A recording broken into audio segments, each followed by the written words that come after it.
an enslaved boy locked in a wooden kangs on the steppe. Within a single lifetime, he would forge the largest contiguous empire the world has ever known. The rise of Genghis Khan begins not on a battlefield, but in chains. Temüjin was born around 1162 into the Borjigin clan, where every alliance was fragile and survival uncertain. His father Yasuke held a minor chieftaincy, but his sudden death left Hoelun and her children exposed. Cast out, they lived on wild routes, facing hunger and the constant threat of violence. As a teenager, Temüjin was captured by the Taichiyud, who locked him in a heavy wooden kang and displayed him as a warning. Rescue came from Sorkin Shira, a lesser chief who risked his own standing to free the boy, hiding him in sheep's wool and defying his own people. Hardship taught Temüjin that loyalty could be stronger than blood. He forged a brotherhood with Jamuka, swearing the Anda oath, and together they challenged the old order. But ambition drove them apart. Jamuka held to tradition, while Temüjin gathered followers from every background, rewarding merit over birth.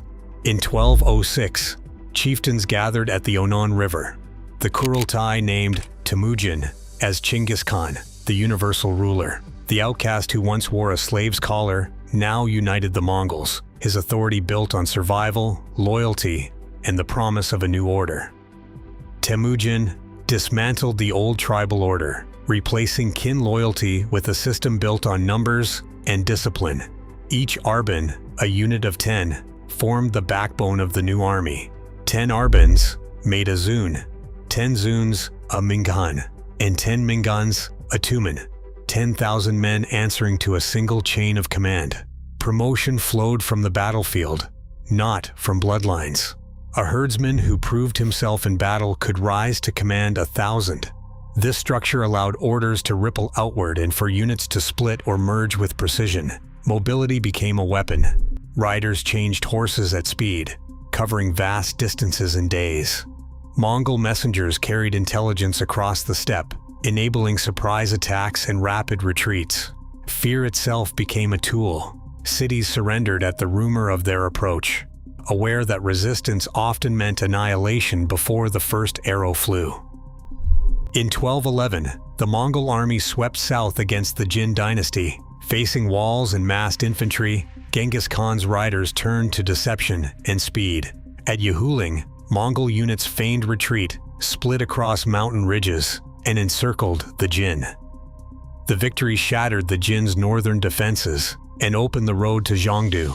4 years later, the siege of Zhongdu tested the Mongols against stone and fire. Captured Chinese engineers built counterweight trebuchets and gunpowder weapons. After months of bombardment, the city fell in 1215. The lesson was clear. Steppe tactics could be reforged for siege and city alike. To the west, a single diplomatic insult set the next conquest in motion. In 1218, Khwarazmian officials killed Mongol envoys and merchants at Otrar. Genghis Khan's answer was total war. His armies crossed over 2,000 kilometers in less than a year, striking Bukhara, Samarkand, and Urgench. Khwarazmian resistance collapsed by 1221. The Mongol way of war, adaptable and relentless, redrew the map of Eurasia in a matter of seasons. At its height, the Mongol Empire stretched over 24 million square kilometers, linking the Pacific coast to the heart of Europe and the Middle East. Such reach demanded more than force. It required a system to govern, connect, and sustain an empire of unprecedented scale. Genghis Khan's authority extended through the Yasa, a code that blended oral edicts with strict discipline. Though its exact clauses remain debated, the Yasa shaped daily life, set penalties for theft and betrayal, and demanded loyalty above all, enforced by appointed judges and commanders who owed their rank to merit. Trade, once a source of conflict, became a pillar of imperial strength. Caravans moved along the Silk Road under the watch of Mongol patrols.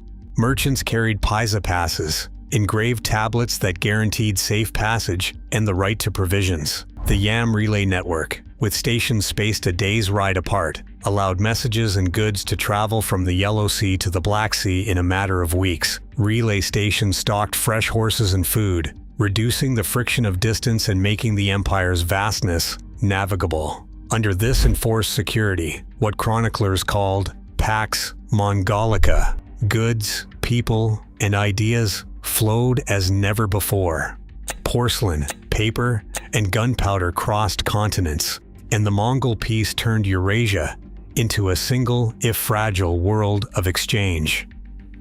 In the summer of 1227, as the Mongol army pressed through the lands of the Western Xia, Genghis Khan died. The cause, whether from wounds or a fall from his horse, is lost to time. His death was shrouded in secrecy. Loyal guards carried his body back to Mongolia, ensuring no one followed. According to tradition, the grave was hidden, the earth leveled and trampled by horses, and those who stumbled upon the procession were silenced. Centuries of searching have left the burial site undiscovered, the steppe keeping its secret. Yet his lineage persists in legend and in blood. A genetic study once estimated that nearly 16 million living men carry a Y chromosome linked to Genghis Khan's line, though recent research urges caution, suggesting that the story may be more complicated. What endures is not just a family, but a memory of a ruler whose disappearance left behind both silence and an empire that reshaped the world. Centuries later, borders and laws still echo Genghis Khan's design. His legacy endures, reminding us that one life, forged by hardship, can alter the fate of continents. History never fully lets go.